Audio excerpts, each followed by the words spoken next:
इस तरह आप लोगों ने भी एक चीज़ ऑब्जर्व की होगी कि हमारे जो नाना दादा की जनरेशन थी, जो ओल्डर जनरेशन थी हमारी, उन लोगों में बीमारियां बहुत कम हुआ करती थी और वो अपने बुढ़ापे में भी compare to the generation of our parents वो काफ़ी हद तक हेल्दी थे।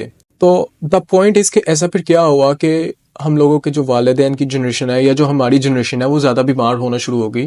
So the problem actually is not sugar. Sugar तो काफ़ी अरसे से है, मैं ये नहीं कह रहा कि शुगर से प्रॉब्लम नहीं होता, लेकिन the point I want to establish is कि शुगर तो तब भी थी, तो शुगर ने उनको इतना इफेक्ट क्यों नहीं किया, लेकिन हमारी जनरेशन को उसने इतना ज़्यादा इफेक्ट किया है या हमसे पहले वाली जनरेशन को इतना ज़्यादा इफेक्ट किया है। तो द रीज़न इज़ कि शुगर से भी भरा एक प्रॉब्लम है ओमेगा 6 फैटी एसिड्स।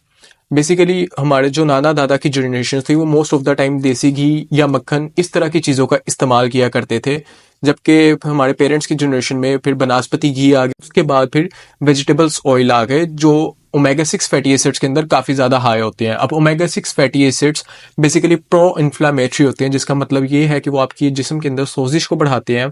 और सोजिश एक नॉर्मल इंसान के अंदर, एक नॉर्मल अमाउंट के अंदर अगर सोजिश हो तो वो इम्यून सिस्टम को एक्टिवेट करने के अंदर हेल्प करती है। लेकिन बहुत ही ज़्यादा सोजिश रहना और बहुत लंबे अरसे तक रहना बहुत सारी बीमारियों का, जिसमें कैंसर, दिल के अमराज, इवन डायबिटीज और इस तरह के दूसरे अमराज शामिल है, वो उसका बायस बन सकते हैं ओमेगा 6 फैटी एसिड्स। शुगर से भी बड़ी जो प्रॉब्लम है वो ओमेगा 6 फैटी एसिड्स का इस्तेमाल है।